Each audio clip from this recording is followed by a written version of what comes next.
Is it on? Can you hear me? Brilliant. So hello everyone, my name's Alison Robinson. I'm SRO of the Science and Innovation Day here at COP, and absolutely delighted to be here with you and introduce this great event which is called Inclusion is Key, and how we're trying to bring together the debates happening today about gender and science and innovation.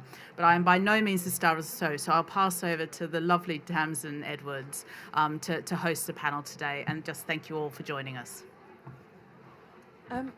Good afternoon. Thank you, everyone, for coming, and hello to those watching on the live stream. I'm Tamsin Edwards. I'm a climate scientist at King's College London, and I'm very happy to welcome you to this event, Inclusion is Key, How Gender Equality Improves Science, Technology and Innovation for Climate Action.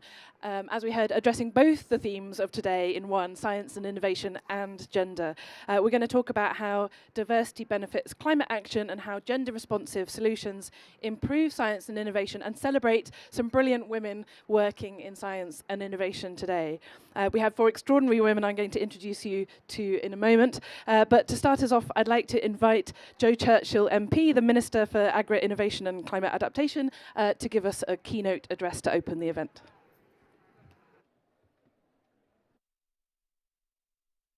Good morning, ladies and gentlemen, and thank you, Tasmin. I have just given an address at the tail end of the last event in the UK Pavilion, which was probably the most thought-provoking I've been to so far at COP. So I am looking forward to this one enormously this morning. Now, as you said, I'm joining you as the UK government's Agri, Innovation and Climate Adaptation Minister.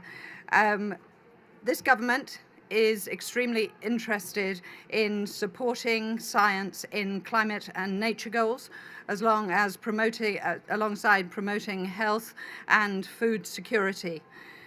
Before this role, I was a health minister for some 2 years, and obviously you can imagine that in both jobs I have had both a daunting challenge rise up in front of me immediately I took the position on, but also I have had the privilege of meeting some of the world's most incredible scientists and innovators and researchers and problem solvers, and many of these were women.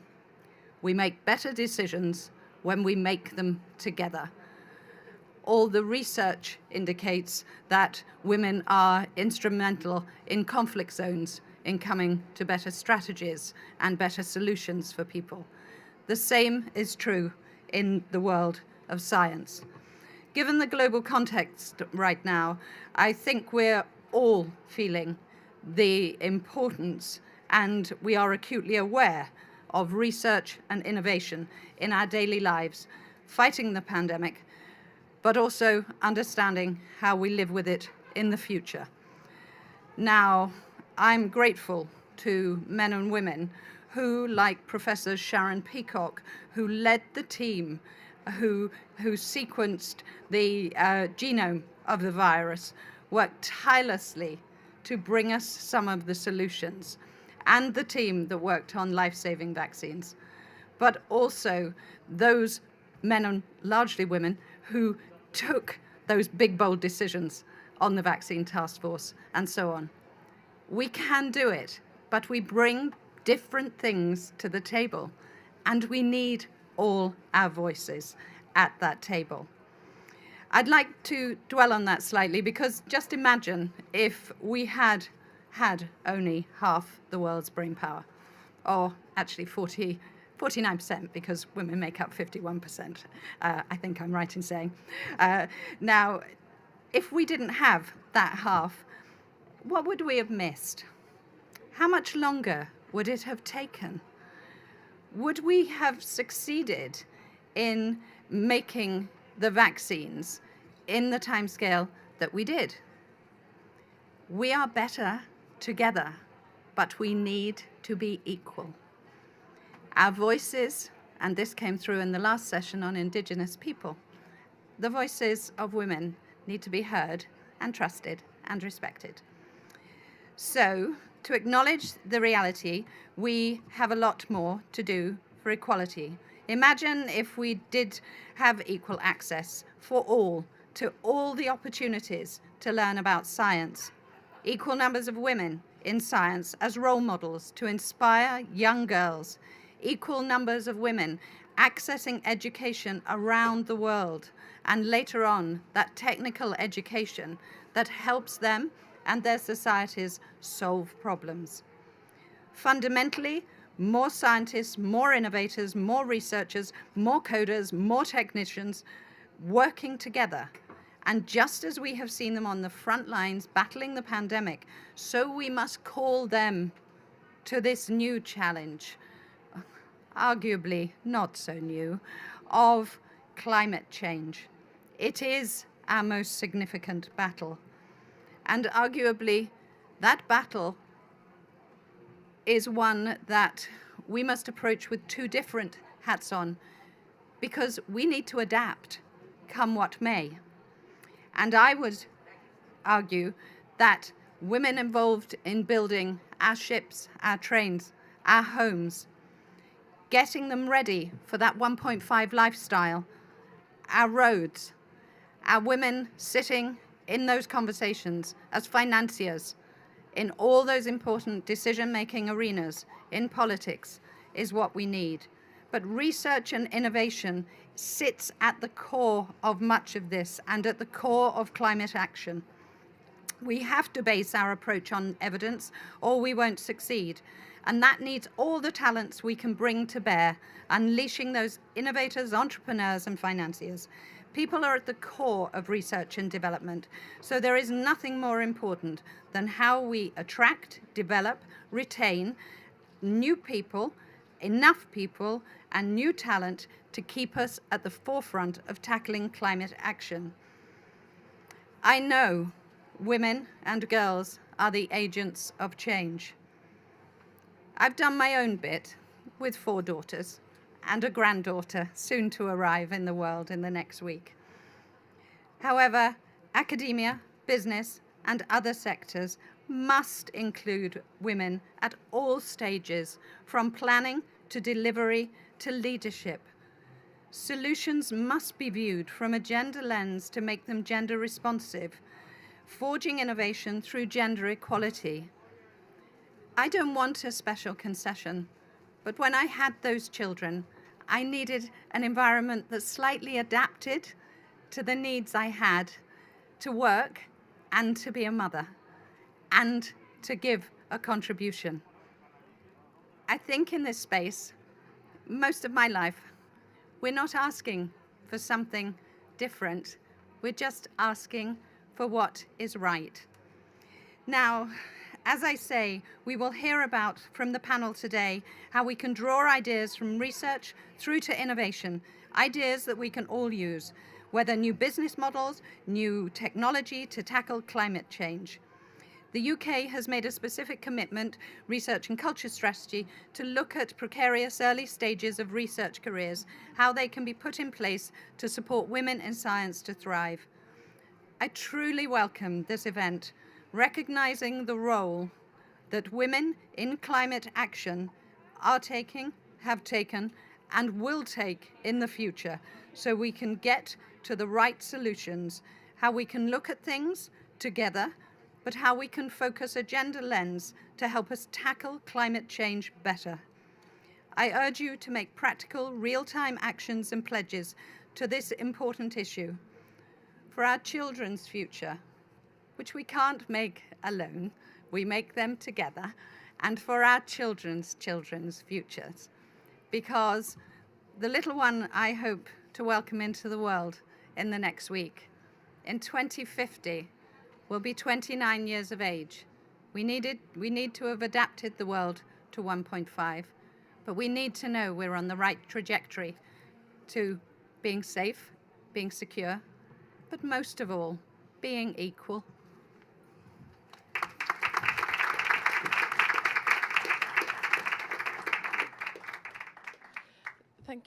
Thank you so much for that fantastic introduction to the event, Jo. I'd like to introduce our first panellist, Professor Charlotte Williams, over here on the end. Charlotte is in the Department of Chemistry at the University of Oxford. And her research is in using carbon dioxide in products, including fuels and plastics. She's a fellow of the Royal Society. She has several medals and an OBE. So Charlotte, please just tell us a bit about yourself and the work that you do. Thank you so much, Tamsin, for the kind introduction. My research focuses on how you can chemically transform carbon dioxide into useful products. In particular, we're looking at taking carbon dioxide and locking it away in the structure of polymers. What do you use polymers for?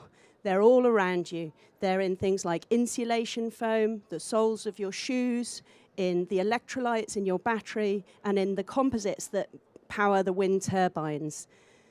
The discovery that my team made more than a decade ago was a catalyst that allowed you to take carbon dioxide up into the polymer backbone in very high quantities. So up to half of that polymer is transformed from being carbon dioxide to being this useful material.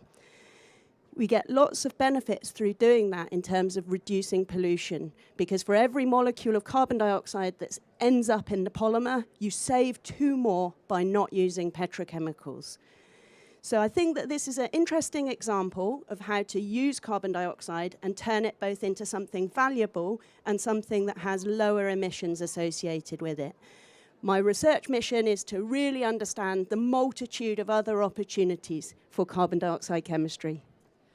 Thanks, Charlotte. I think it's such a really interesting turnaround of the way we think of CO2 from a pollutant to a product, to something that we can really use and value if we treat it in the right way.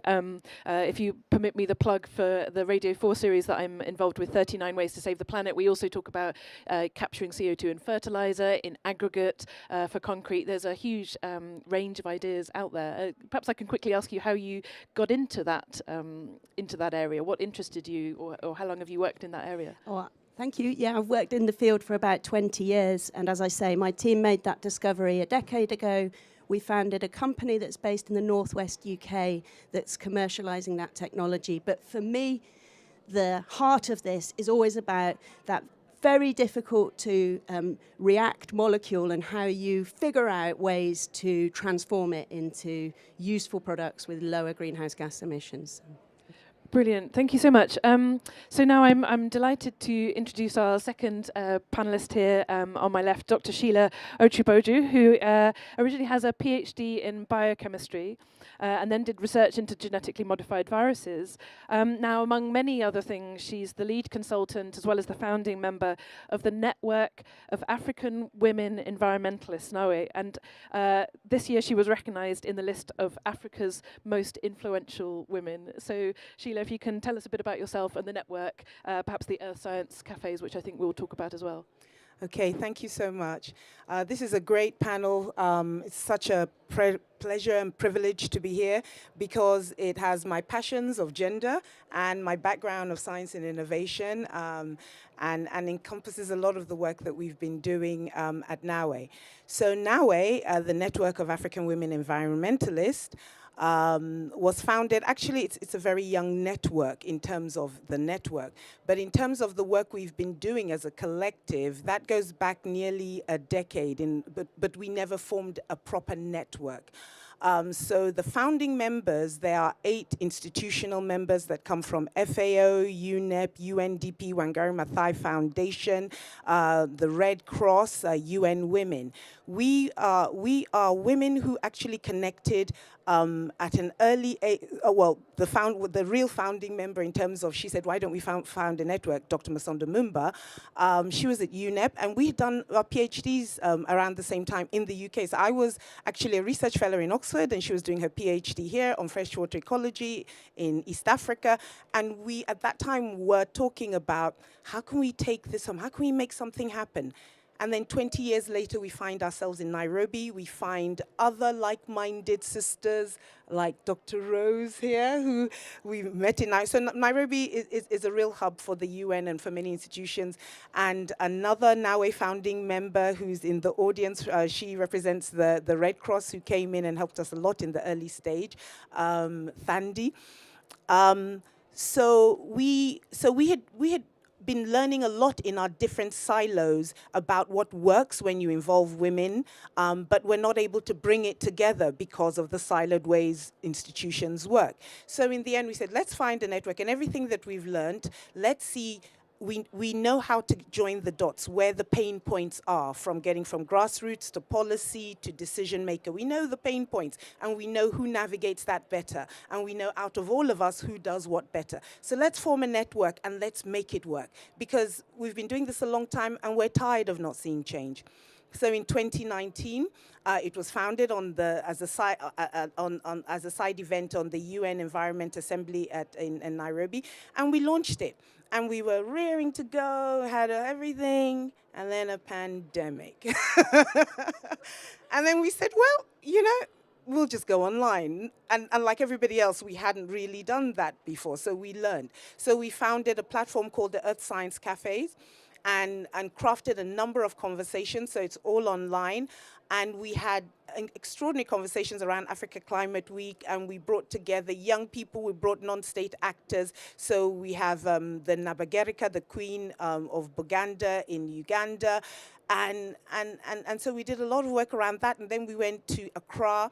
And all the time just finding that it's not so hard when you have shared passions and you really want to communicate, to do that on an online platform. So our Earth Science Cafes have been very successful, and we've had a range of topics, circular economy, urban resilience, and in every one of those platforms showcasing the work that women are doing on the ground.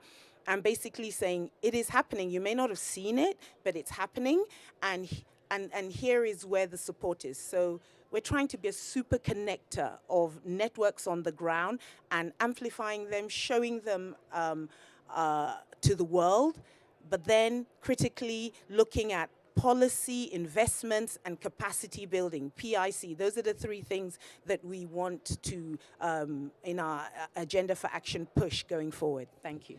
Thank you. And in fact, we were just talking before the event, weren't we, how important conversations are and connections in sort of creating strength and creativity between people. We're just going to see actually a short video now about the network, if we could please.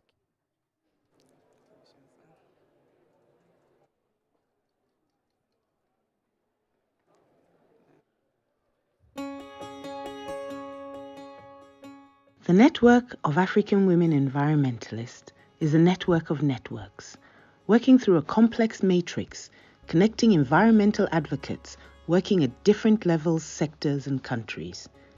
And we support them to commit to their restoration journey, to realize the future they want for their degraded or fragile landscapes during the UN Decade on Ecosystems Restoration.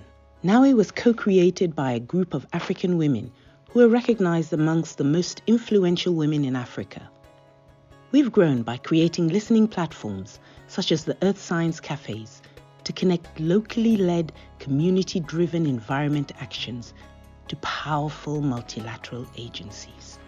The Earth Science Cafe is the first ever that we've done to bridge science and society, and not necessarily science in the actual sort of conventional sense. It's actually even the traditional and indigenous knowledge systems that have been existent within the communities across Africa. What does this information also feed and contribute to the actual conventional science? I was born in a place like this in Nigeria. I studied science because when I was growing up as a child, I was very interested in insects. I would play by the river. So I was curious about the natural world. So I ended up studying science and I became a scientist. Then one day I came back to my mother and I said to her, oh, look, I'm in a magazine, see me. This is my work. They're talking about the work that I'm doing. And she said, it is good, my daughter, it is good. But how is this work that you are doing here going to relate to the people back home. The Sahel I knew, the Sahel where I'm born, the Sahel who really gave me everything and make me who I am, is a Sahel of opportunity, is a Sahel of where you can find everything. Sometimes you may have the will to do something, but if you don't have the knowledge to do that thing, it can be a little bit difficult, and especially dealing with money. So we've been able to go around the country to the tables to capacity build the women on issues finance. So it's about thinking, okay, I'm putting in a new road, it's going to have these environmental effects, how do I ameliorate it?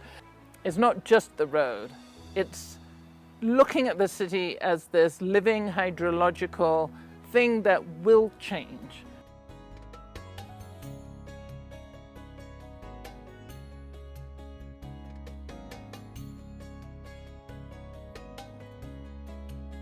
I love what Wangari Maathai said. She said, to paraphrase, we should all do our little thing to contribute to the environment. And her little thing, to use her words, was to plant trees. But in fact, we know it was not a little thing because she went on to plant millions of trees. So Nawe is making an urgent call for accelerated action on gender-informed policies, climate finance, and capacity strengthening initiatives.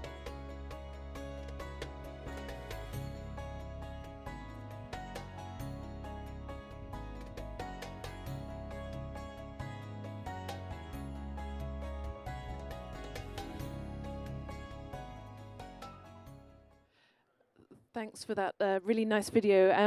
And you may have spotted our next panelist in that video. So I'd like to introduce you to Dr. Rose Murbaza, and Rose's background is in law. So she has a PhD in environmental and natural resource governance. She's the director of the UN Climate Technology Centre and Network, which promotes the transfer of technologies for low carbon and climate resilient development for developing countries. There's a pavilion around the back, around the other side of the space here. And as you saw, she's also part of the network of African women environmentalists. Rose, can you tell us a bit more about yourself and the work that you do?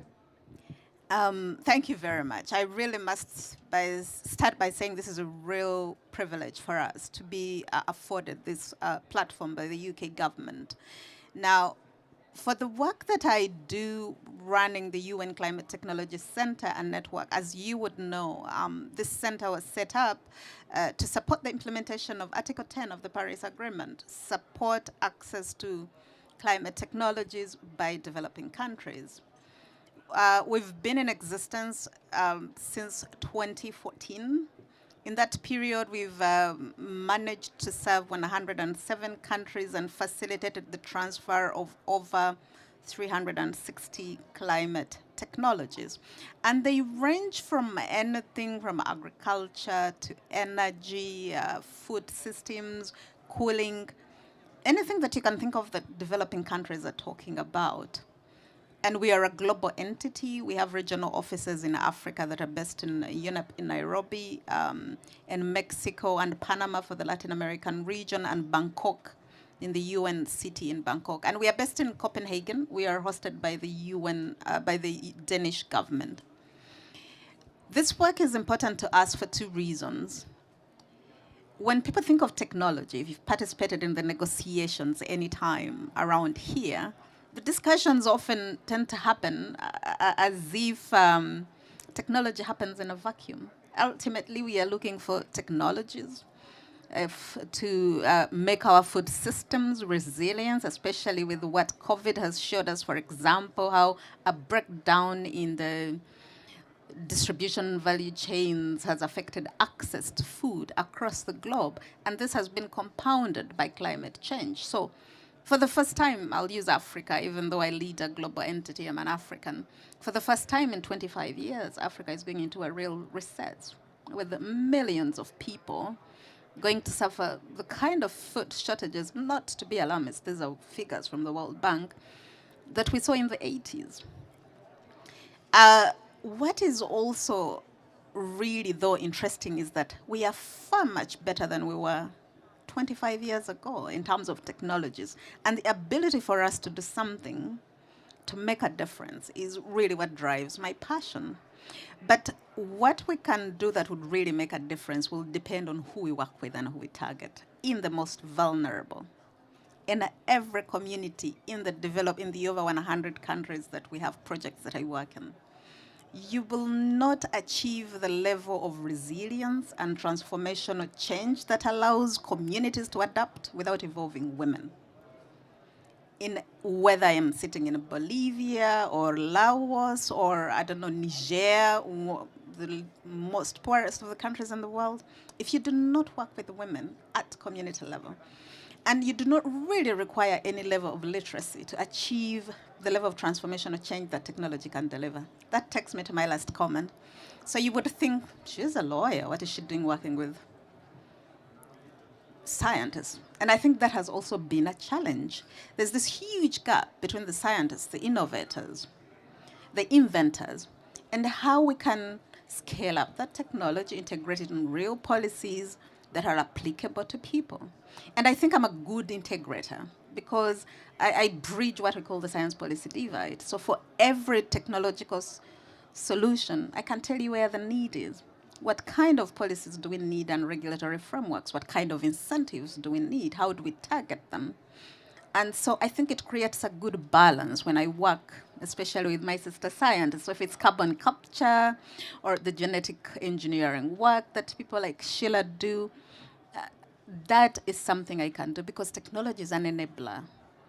But for it to enable the kind of resilience and adaptive capacity that we need to live in a world of 2.7, if we are lucky, or less, you need several other enablers, finance one of them, knowledge and skilling and accessing these technologies, and the right policies. And that's why for member states like the UK, who's also the COP presidency, this is an absolutely important opportunity. Thanks, Rosa. We're definitely going to come back to some of those issues in the Q&A, in the discussion afterwards. But I'll come now to our fourth panelist. I'll introduce you to Pauline LANÇON, whose training is in environmental engineering, particularly sustainable technologies and ecosystem management. In 2019, she was the winner of the Gender Just Climate Solutions Award at the UNFCCC Climate Summit, co-organised by the UN Climate Technology Centre and Network. She won this for this project called UNIVERS-SEL, the French for salt, developing more sustainable, less labour-intensive livelihoods for women producing salt in Guinea-Bissau. Pauline, can you tell us a bit about yourself and this work? Yeah, thank you. So it's a real pleasure for me to be with you today to share some experiences and inspiring messages from the women I'm working with. So I work with UNIVERS-SEL Association. Our projects aim to improve the livelihoods of women and communities, especially in mangrove areas in West Africa, thanks to the sustainable management of natural resources and the development of innovative solutions in rice and salt production techniques. So to do so, our work is based on know-how exchanges between producers, and actually this is our motto.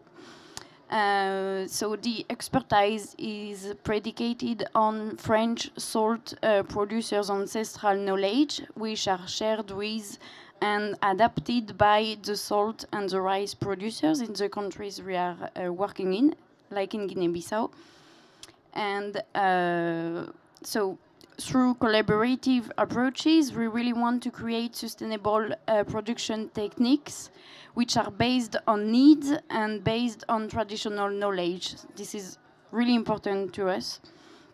So regarding especially what we are doing, regarding the rice production, we work on efficient water management that can increase the yields and will permit the rehabilitation of abundant rice paddies. And regarding salt, actually this is an exclusively feminine activity in Guinea-Bissau. Only women produce salt there. And we work with them so that they can gain technical skills through the development of a solar technique. When they usually produce salt using wood as a fuel to dry the brines. But you will better understand thanks to the video coming just after.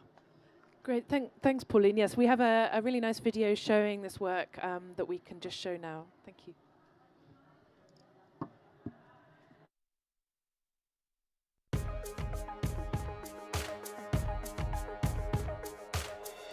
Bonjour, je m'appelle Pauline. Grâce à l'association UNIVERS-SEL, je travaille avec les femmes pour qu'elles deviennent plus autonomes.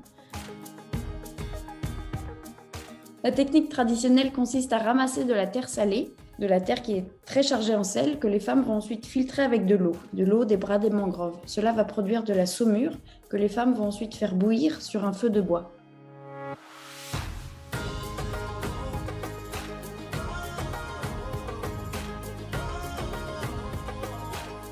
Avec la technique solaire, on garde toutes les premières étapes de la production pour fabriquer la saumure, mais les femmes vont ensuite déposer cette saumure sur des bâches pour que le sel se forme par la seule action du vent et du soleil. Notre projet améliore les revenus des femmes et rend leur travail beaucoup moins pénible. Avec les 2 associations de productrices créées, les femmes ont plus de prise de décision à tous les niveaux et ont plus de contrôle sur leurs ventes. No trabalha aquele direito, não trabalha direito, tudo que câncer que não está pensando por medo. É ano não cansa, suma por medo que não está cansa, com fogo, o carga lenha, e trabalha ajudando, que não é ajudando, para ver por medo está cansa vai tio, dá sofrer com fogo, bate fogo, sofre vai tio, o capo de trabalhar tio, mas ano contente por demais. Que pode trabalhar, essa ano é trabalhar. Não fala Deus sabe, não espingar tudo, não contente. Mas Deus já abre no mais outro trabalho, mas trabalha suma. Não mais que não já vai essa ano. Aquilo que não contente que é. Não contente tio.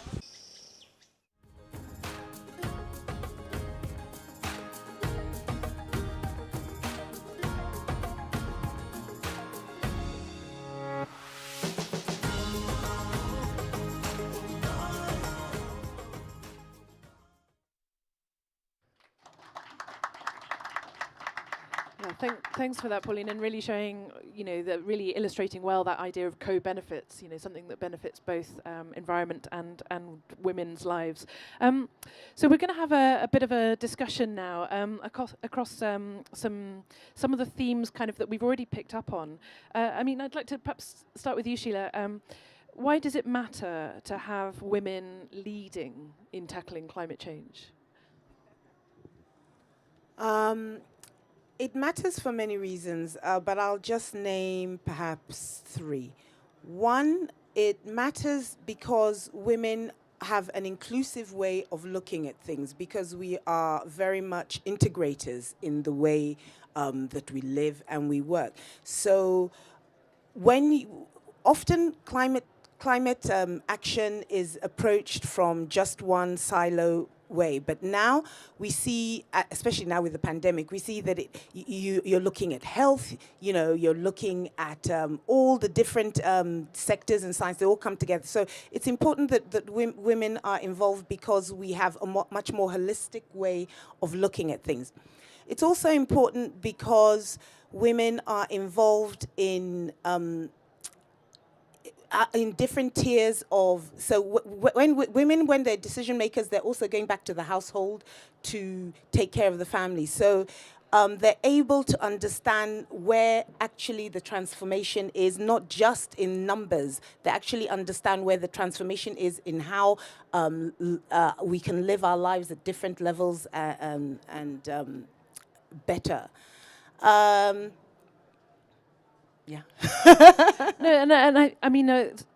One point that has often come up, I think, in climate solutions, and we'll perhaps come on to solutions a bit more in a moment, is failing to understand what women need and want. So, for example, designing clean cook stoves that actually don't suit the needs of the women that use them in terms of the temperature at which they work or the conditions under which they work. So that's clearly going to be one advantage of having women making those decisions and inventions.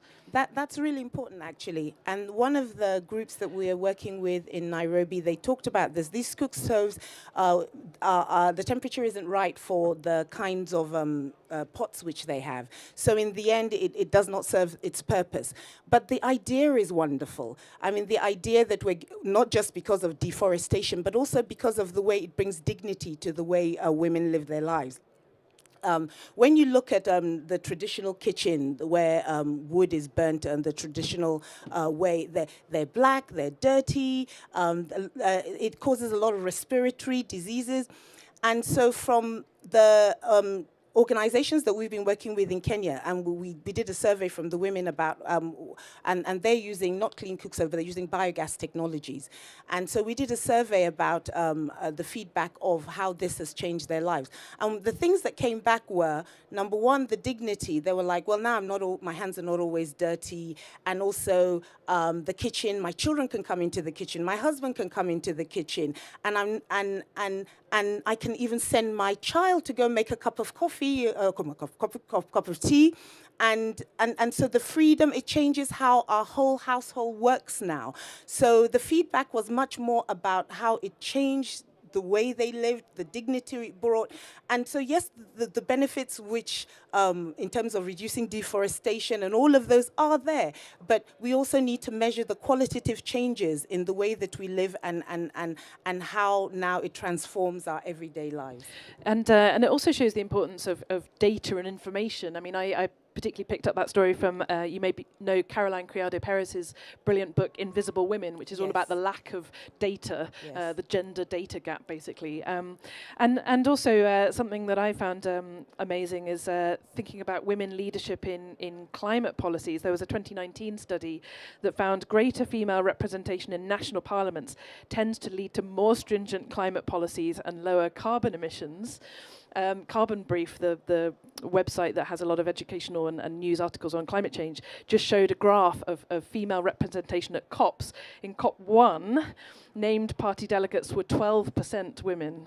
And it's been steadily increasing, but it only was 38% in just the last 3 years, so still not representative yet. Charlotte, I'll come to you. In terms of your work, how does it matter having women in chemistry, in technology, and innovation?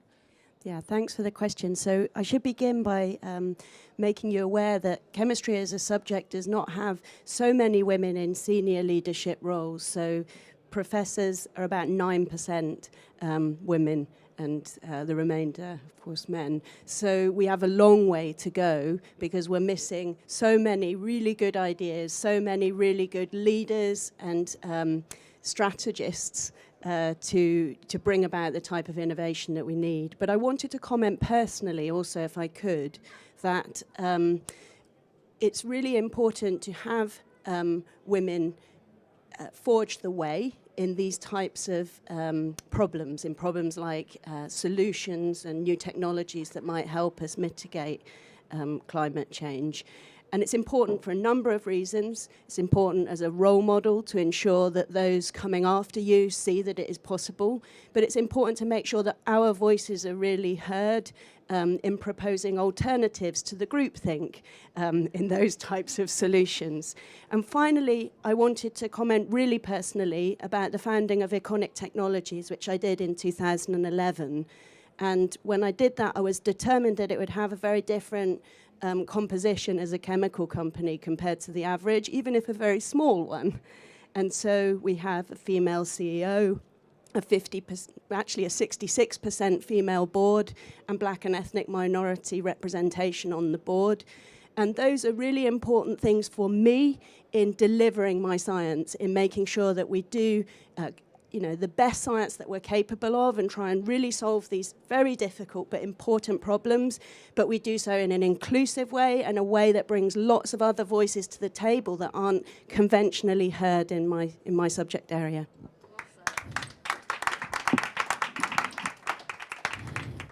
Thank you, Charlotte. And of course, you know, we all know the challenges that can be faced by women working, whether it's in science and technology or innovation or all the fields we're talking about.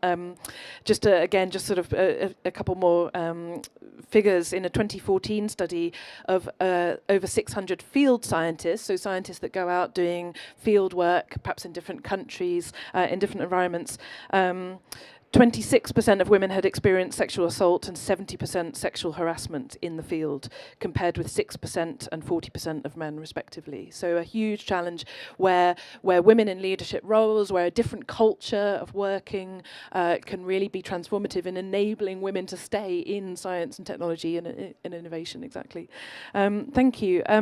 So I'd like to perhaps turn a bit more to solutions and pick up this idea of gender responsive solutions. If I can hazard a definition that I read, gender responsiveness refers to outcomes that reflect an understanding of gender roles and inequalities and encourage equal participation. And there are many more aspects to that, I think. But perhaps Rose, would you like to talk about, you started to touch on this, but what do good gender responsive solutions look like to you?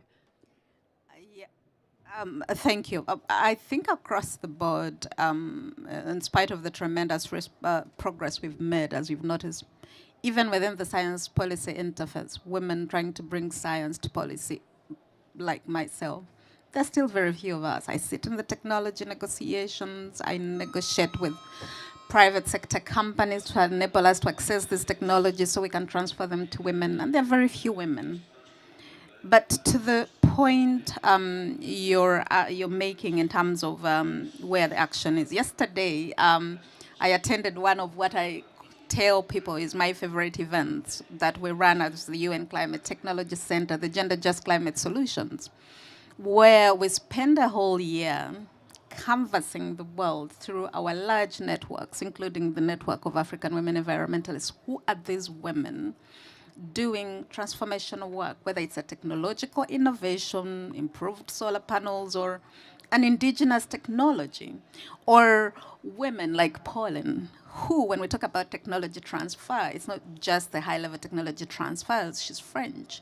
She noticed a methodology of these African women and said, it's very similar to what we used to do in France. I think I can endogenize this technology and transform the lives of these women. So we spend a whole year looking out for all these innovations. And then we have this big ceremony of what we call the Gender Just Climate Awards.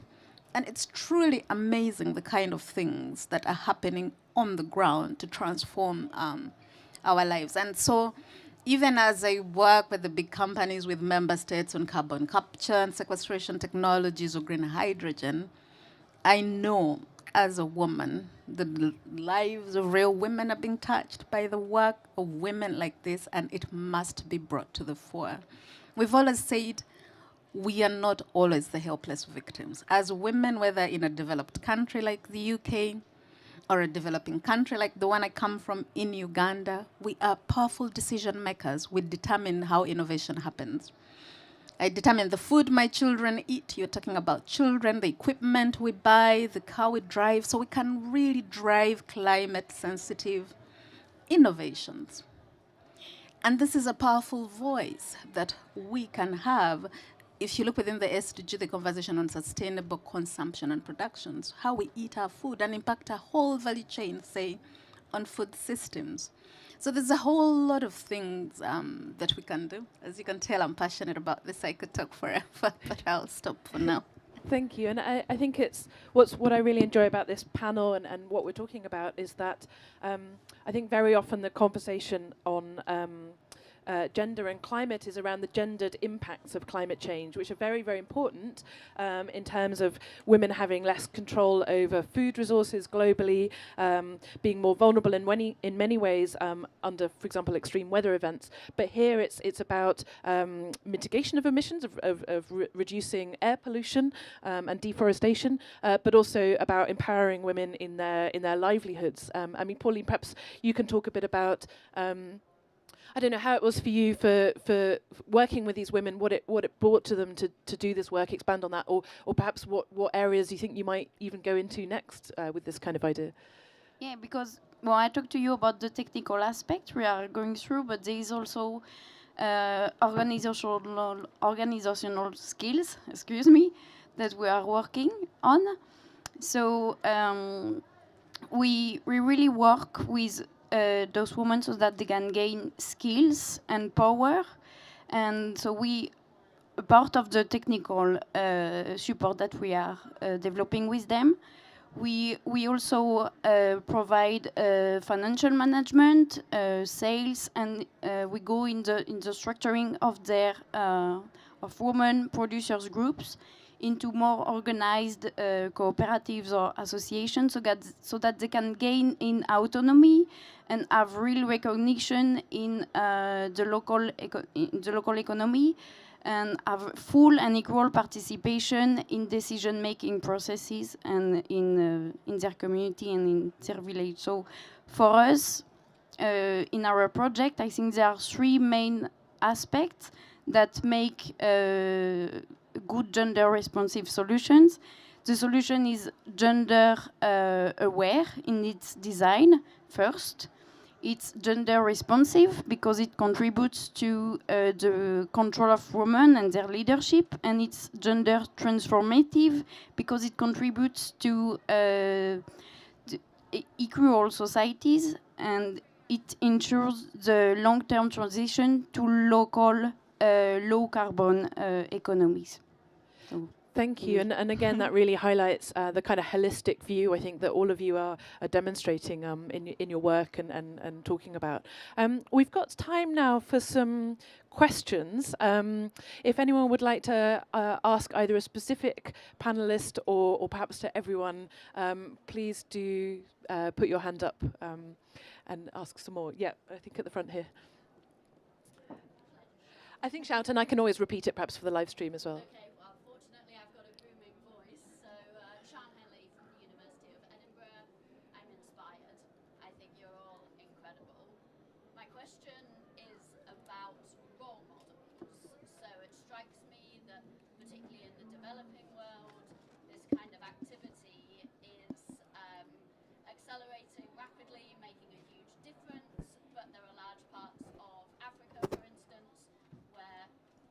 Thank you.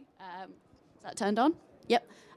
So just in case anyone didn't hear, a question about role models, and in communities where those role models do not exist, so young girls particularly don't have that inspiring woman that they can look to. So the question is, how important is it to have that female role model close and tangible and reachable?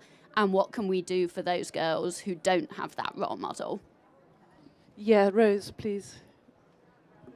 So, of course, the women I work with in Norway would know this, but the issue of role models is important. For a whole generation of women like me who witnessed Beijing happen as young girls, for the part of the world where I came from, my mother was Wangari Maathai. She always said, do your little thing. I like to repeat that. It seems so simple, but it's also part of the philosophy for our network. If together we all did our little thing in the spaces we've been provided, if in policy work, in innovation, look at what it can bring together, we can really impact the world as women. This is a woman who was planting trees.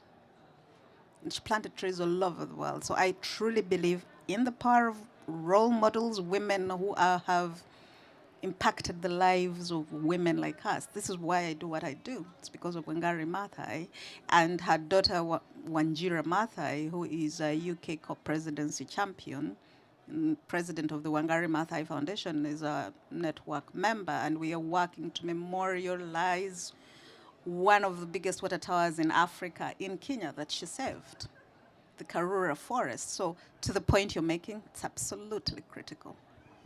And if I can perhaps comment on it briefly myself, I think for those first pioneering role models, you know, a lot of what's going to help obviously is the structural stuff that's going to allow them to go forward without having that role model, and how is it that we can change society. I mean, you know, I went into physics, again, an area that doesn't have many women in, but I had the confidence to do that from sort of middle-class parents. You know, I'm white, I have a lot of, you know, things that help me just go out there and not need to have a particular physics woman role model. So a lot of it will be about those levers to make a change. Yes, Sheila. Actually, just to say about physics role models. So I was particularly privileged and to benefit from the Daphne Jackson Trust Fellowship. Daphne Jackson was UK's first professor of physics, and the legacy of the trust which she left behind was to help women return back to science after they've taken a break. So I had finished my PhD early, got married, had children, and thought, well, that's it then, can't do anything more now. Finished. So, and I had 4 children, so it didn't look like I was ever going to go back to I definitely wasn't going to go back to science, not to talk of the workforce. And so without the fellowship, I wouldn't have had the opportunity. And what's so wonderful about the Daphne Jackson Trust Fellowship was that it's conferred to you, and then you choose your institution. And so, you know, if the money goes with you, the institution will bend and be flexible. I need 3 days, I have to work these hours. But I was also really privileged to work in an NERC institute in Oxford, the Centre for Ecology and Hydrology, who had, even at that time, and this is 98 to 2000, already had very gender-friendly policies.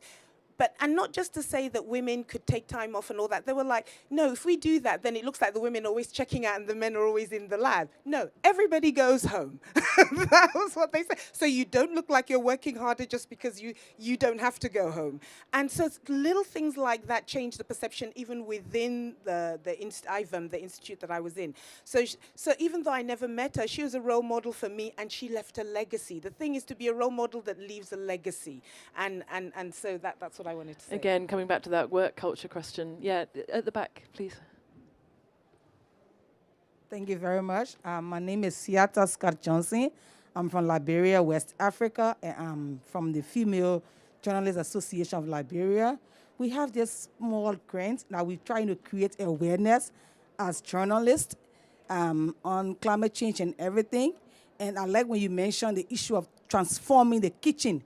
And most of us in Liberia, most women in Liberia, we're still used to the traditional kitchen with the wood and the charcoal. And sending a message out there that the wood and the charcoal is kind of destroying the forest is a challenge for us. And you've been working with women in Kenya and other parts of Africa. How can we strategize, or how can we transform the messages to be able to get to the women, I mean the traditional women, the grassroots women, that the charcoal that they've been used to, or the wood that they've been used to over the years, how can we take them away from there and go to climate-friendly stove? Thank you. I'll be very quick because I don't hog the time. But it's about alternatives. You know, people don't chop down trees because this is what they have. It's about, do you have affordable, accessible alternatives? So we have to offer alternatives, and not just one kind, many different alternatives.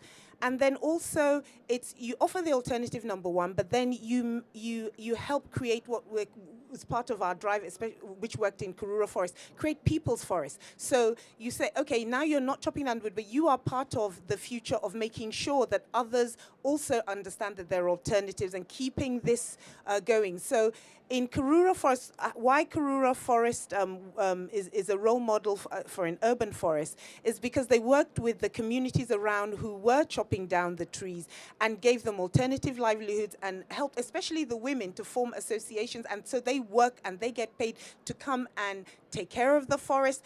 And yes, they can take some of the natural trees that fall, but they don't chop. And so they've seen now the benefit of conserving the forest, the legacy, and all the other things that the forest can do, so that they get paid from it without having to chop down the trees. So it's about economic alternatives, and also alternatives in terms of fuel. Energy is going to be the transformative, unless we have more alternative energy sources that women have access to, nothing really is we're not going to shift the dial on climate action in Africa. Thank you. And Rose, I wonder if you might like to pick up any particular examples or policy sort of guidance on that topic, or similar ones. There are so many wonderful initiatives that happen at the COP. one of our responsibilities to matchmake, literally matchmake knowledge providers, technology providers with seekers. And one of the things that I would like to add is the power of technology now to enable us to access data, to go back to the huge data gap, access to information for women to improve their livelihoods across the board, including for energy sources, is a huge problem. And one of the things that I have learned that will improve both access to knowledge and information, but also the energy challenge in Africa across the board, is digital technologies. And in the simplest of their forms, we know that now we don't have to build huge grids to connect a continent of 1 billion plus people. With solar energy, we can build off-grid, mini, community-managed by women solar products that are run using digital technologies, and they are paying. In East Africa, we call it M-Pesa. We have a word variation for it. They call it a different name. And the women are sitting in their homes. So we have these real solutions. We know it works. Why? As women, we did it with the mobile telephony.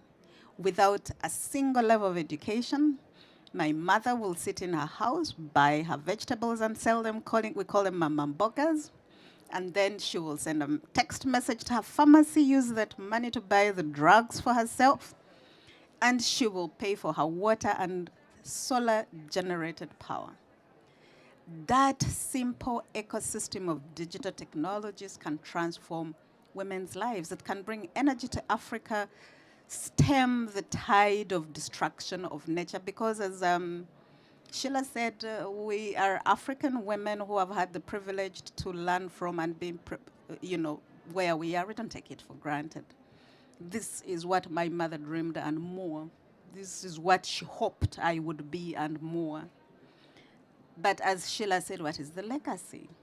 So it is a professional but a personal calling. So we know these technologies, the privileges that access and choices present. And as I said, we are at such a time as for the resilience and adaptive capacity we need, 60% of the technologies around. The simplest of them are digital. And I think it is the president of Malawi who said that it's not the most complicated of the technologies. It is these. And that is what we need. So I think that would be my response. That's wonderful. Thank you so much, Rose. We have one final speaker I'm going to introduce, but before I do that, can we please give a huge round of applause for our panel?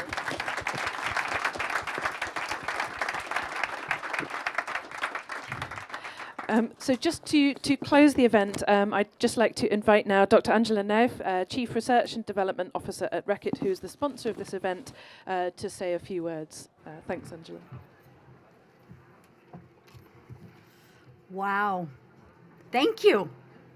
One of the most powerful and engaging conversations I've been part of.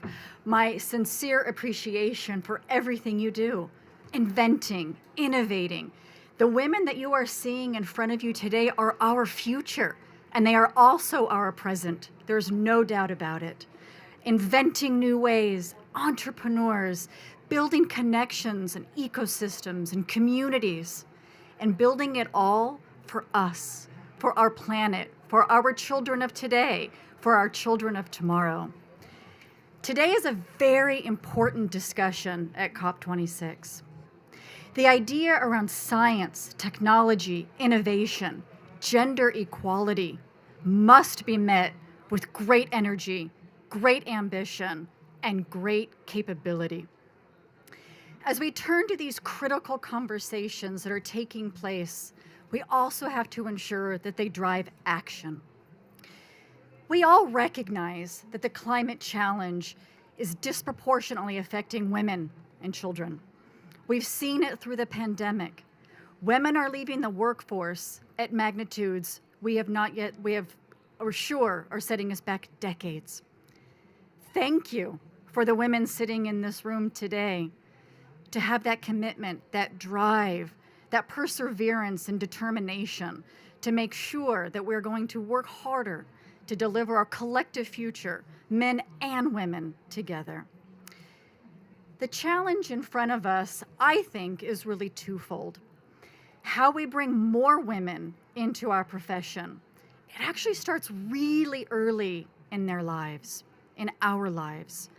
The spirit of role models and the question that was answered. Personally for me, my mother was an amazing role model for me. Raising 4 girls, going back to nursing school. I think there's a theme here with the many daughters. And how amazing it is that I'm standing in this room today with this amazing, powerful delegation. I think you also only have to look to our Earthshot Awards and see some of the recent entries on how inspirational young women can be. Merci, Pauline. What a wonderful story. We are using science and engineering and innovation in smart ways to solve real problems in real communities. How do we ensure that the impact of gender is considered in all of our collective solutions? Men and women alike around the globe are inventing, are innovating, are creating solutions for the future. And I love that power of the collective, the power of diversity of thought and experience, education, just where we live, where we come from, the languages that we speak are all elements of the diversity that we bring to every conversation that we have. So I urge everyone in the room, online, and everyone at COP26 and around the globe, be your authentic self. Bring that diversity that is you to the table, because it is those ideas, as they come together, I am sure are going to help propel us into our future. There is also no doubt, I believe we have heard many stories today, that the need for systemic integration of these thoughts and ideas is critical to our collective future. We must have gender considerations into our approach of climate action, bringing that diversity of thinking, knowledge sharing. I think it's amazing what we heard today. We heard community, we heard system, we heard things bigger than the thing. We heard the holistic view. That commitment to diverse teams and leadership are vital to the advancement of innovation, of research quality, and decision-making. As a passionate STEM leader, I want to ensure that I am holding myself accountable as well in terms of creating an environment where all of that diversity of thought and experience can be valued. I want to hold my peers, my stakeholders, my colleagues accountable for building inclusivity into everything that we do. We have to say something. So thank you for sharing your stories and choosing and being courageous to say something. Thank you so much.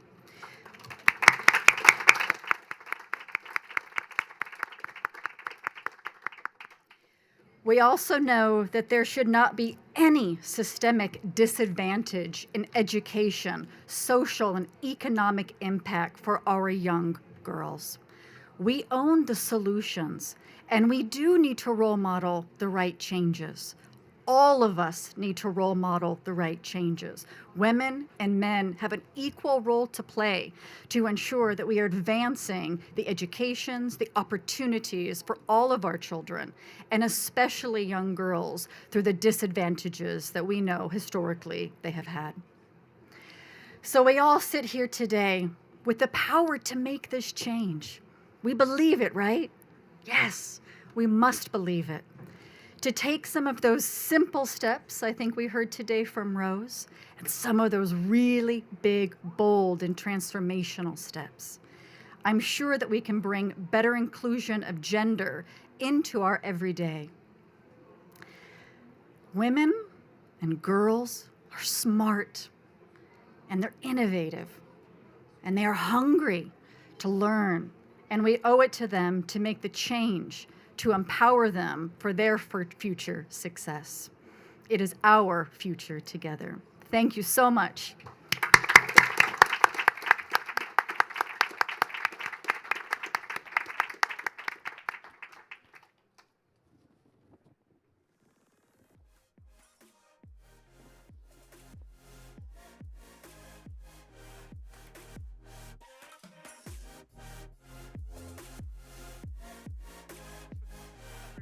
say any more. But please do stay for some lunch as well, and I'm really delighted that you've all attended. And thanks again to our panel and our speakers. So thank you.